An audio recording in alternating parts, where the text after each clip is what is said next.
Hello,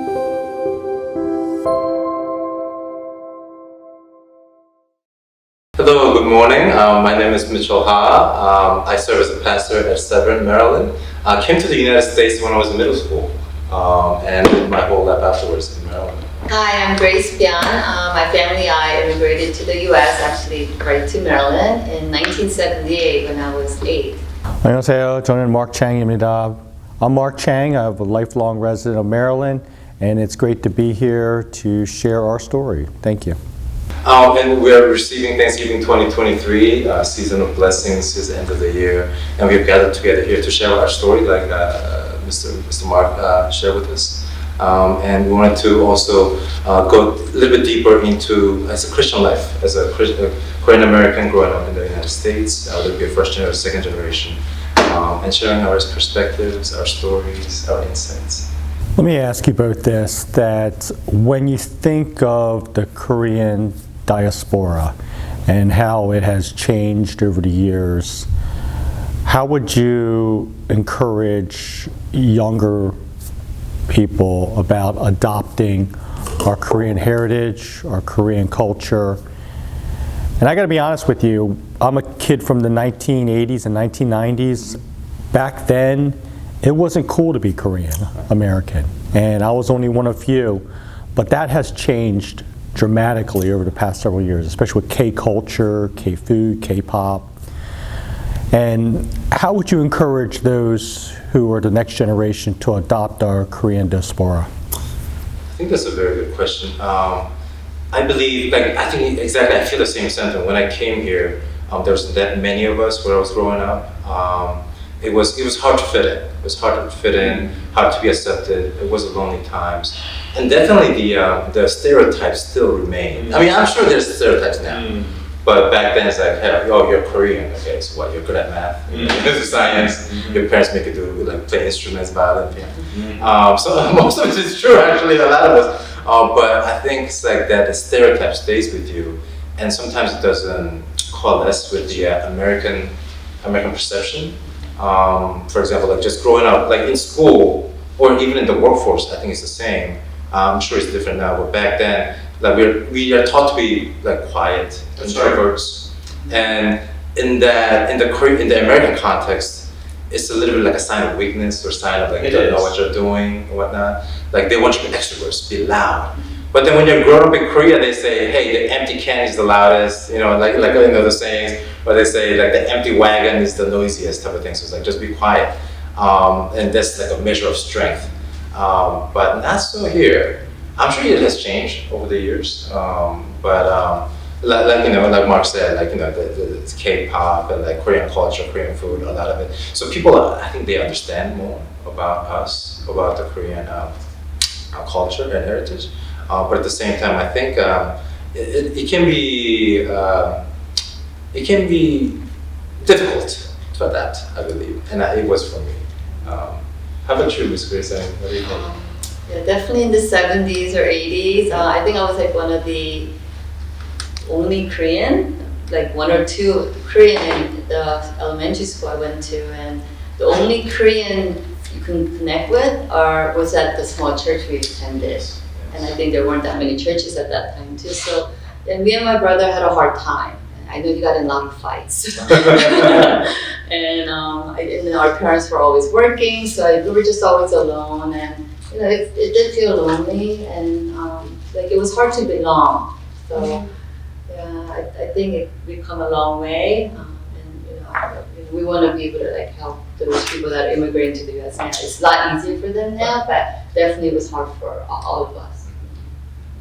Yeah, thank you very much for both of you for sharing your stories. It's stories I share too. We all went through the same public school system here in Maryland. And even though being born here, definitely faced a lot of bullying, discrimination, harassment. I still remember a classmate of mine, he took Gimpop to school one day in elementary school, and there were kids who were mocking him. They threw the Gimpop on the floor and ridiculed him. Now, 30 years later, Gimpop is hip. You bring Gimpop to school and everybody, you're the class hero, but exactly. It's crazy to see how in 30 years it's changed. Yeah. But I'll say this too, I'm 47 years old, and even right now, I still go through bullying, discrimination, hate. And I think that as Korean Americans, we have a lot to be thankful for. We made a lot of progress from the Korean Peninsula. I mean, this is a country that was war-torn and in 70 years really became a super powerhouse for a small country, has really made an influence all across the world. But I'll say this too, that myself being in a public arena, I still experience hate. I still experience bullying, and it hurts me. It hurts me bad. I'm 47 years old, and you never outgrow that hate at times. And I'll say that, it's during this time of Thanksgiving, look for ways to be thankful for what we have. And the most important things are our family, our friends, our faith, and really what matters in life. But there's a lot of pain out there, and it does make it very difficult to be thankful. So, like when you were growing up, when you guys were growing up in the United States, was there somebody that you could talk to for you about schooling, about future, about your major, career advancement, some kind of mentor, or if there wasn't somebody like that, looking back, what would have helped you? Like what type of people would have helped you? Where would you have gone to fight? I mean, we are a lot wiser, I guess. We have a lot of room to grow. But I think growing up, there must have been some of those guidance that we needed. And if you had it, how was it? If you didn't, how would you, kind of advise the next generation of people that are coming in? This is what I experienced, and what I hope for you is. So to answer, we didn't have internet back then. Otherwise, that would have been probably the best place to go to for resources. So I actually don't recall any, which means I probably didn't have. Which is unfortunate. So I kind of learned everything on my own. I feel like I would have been probably doing something different now if I maybe had a mentor. So I know we went to church, went to school, but I think it's just whatever we learned from there is what I had. But so it's unfortunate for that. So I really hope that our younger generation, or my children and their friends, that they seek that early on, because I think your career or your future would turn out differently. However, I did have my father. He was an entrepreneur. He had his own business, immigration, travel agency business. So I started working there when I was young. So I learned on the job, which helped, I guess, mold me into what I am now. And so that got me interested in business. So I studied business and accounting and went to banking right out of school and finance.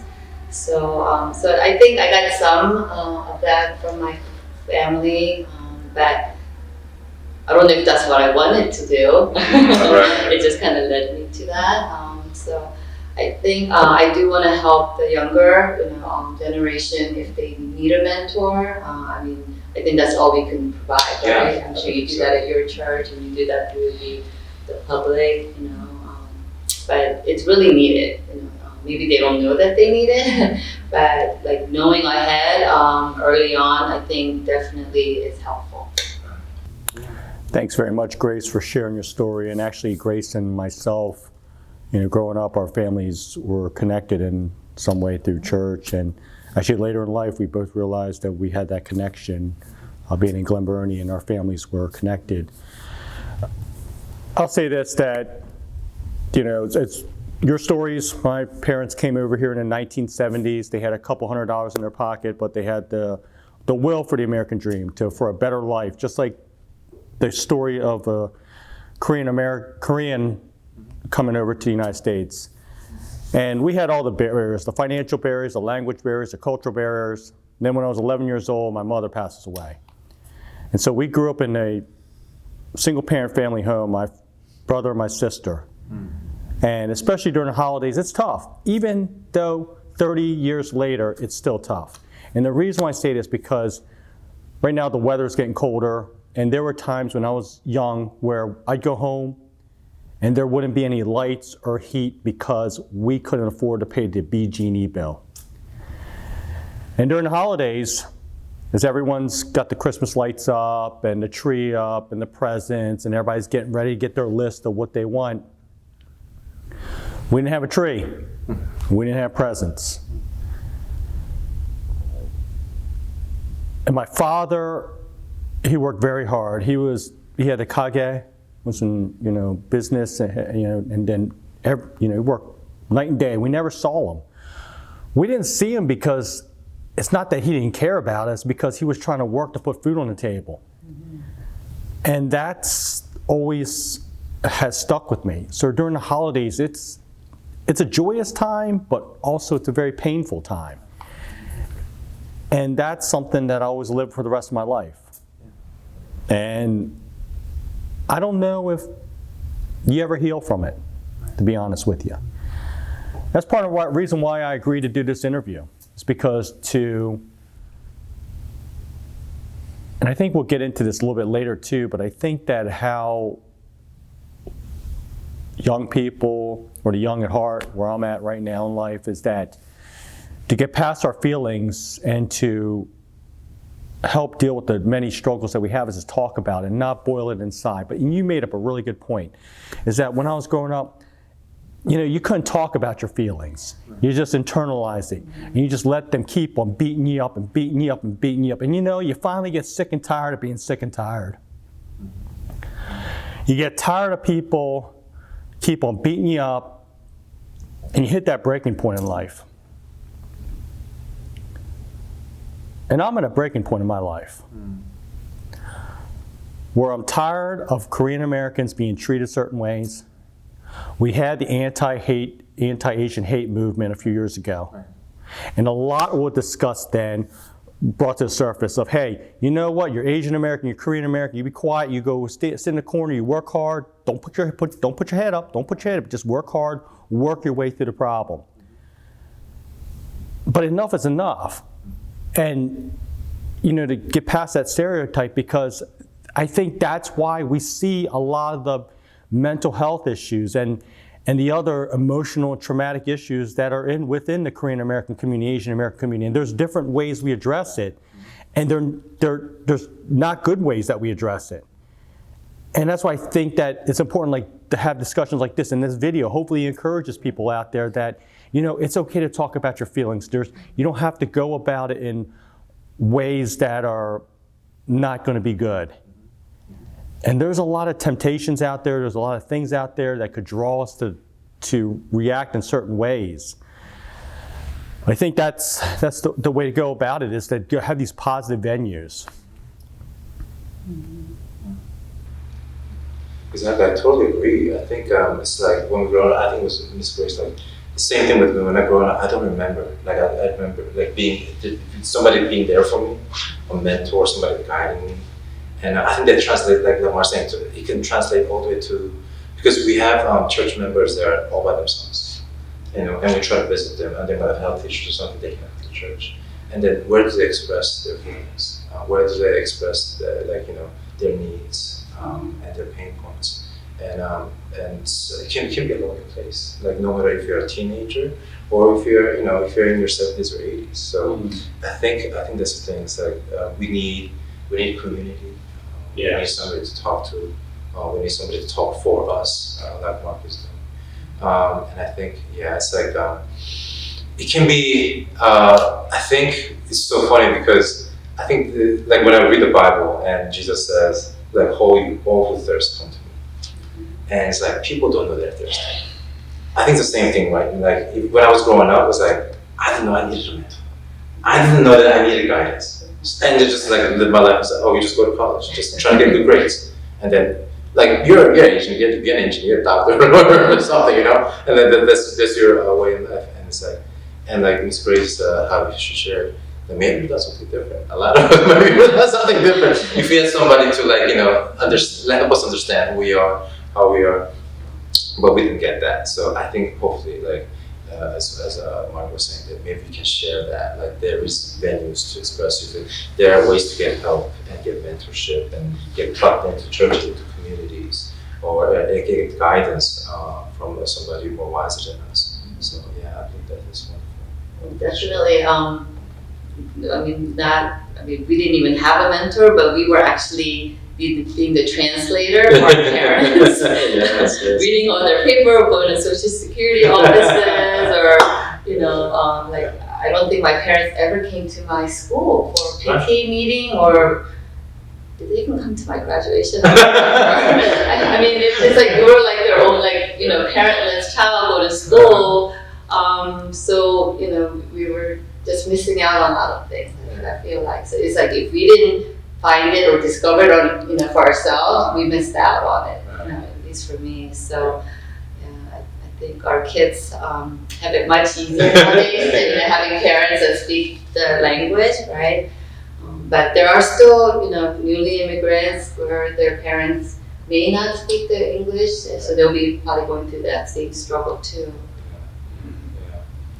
So, I guess, what do you think is different for the Christians that are 1.5 or second generation in the U.S.? Like, how is it, like, difficult, or is it? I think, as Mark shared, I think it's very different. It's very welcome now. I think culturally, Koreans are very welcomed, and like we're popular in dancing, we're popular in music, we're popular in Netflix, and so it's like in food, like you have gochujang everywhere now. Like everybody catches gochujang in the food. So I think in that way, we feel we get getting more attention.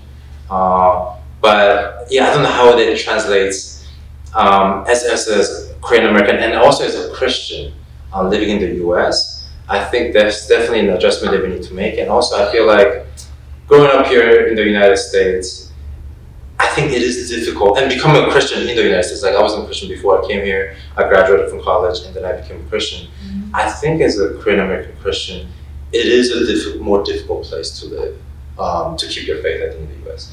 I go on mission trips once in a while, short-term mission trip to Amazon basin, and it's a lot easier to keep your faith there. Like, you know, your quiet times, like your worship day, we worship every night when you go there, like, you know, and people take it seriously, to take Jesus very seriously. While here in the US, it is a land of the free, land of plenty, so I think that kind of makes me distracted, I think. Mm-hmm. And we're distracted both ways because we're Korean American, you know, we're dressed in American ways, we're dressed in Korean ways.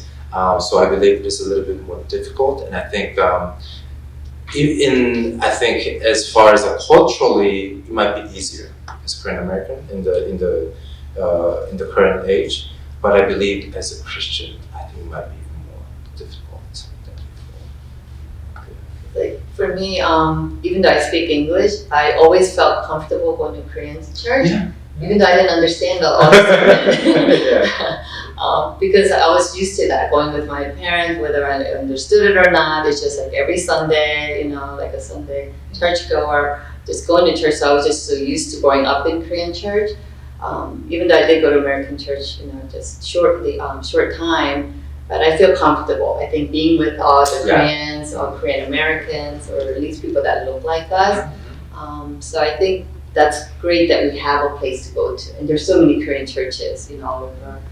So I think that's welcoming. Yeah, at least once a week you have a place to go to, right? And you know, I guess worship with people that speak the same language. Yeah, we feel like we belong. Yeah, but I think for the second generation, they might have different challenges too. Do they go to American church because they don't understand the Korean, and not all Korean churches have PM service or the English service. So then, but their parents go to the Korean churches, so then they have to go to different churches, and I think that's the challenge a lot of the churches are having. You know, not being able to worship with their family, you know, versus when we were young, we didn't have a lot of choices. Right.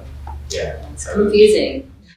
So grateful to our parents' generation and for the foundation they laid, and really the generation of hard work and really doing all you can for your family. And I think that really put us forward as far as advancing the Korean American community.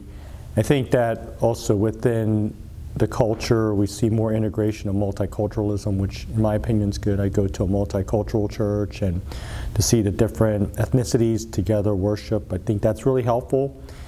And I think that also how we have the traditional Korean churches that have the English ministries, and also the other types of ministries that cater to the different subsections, and that our culture, even though we're Korean Americans, we're not a monolith. there's a lot of diversity just within the Korean American community, and I think maybe something to consider for the second generations too is that, you know, our generation or a previous generation, if there's a second generation who may not really know the culture or language as someone thinks they ought to,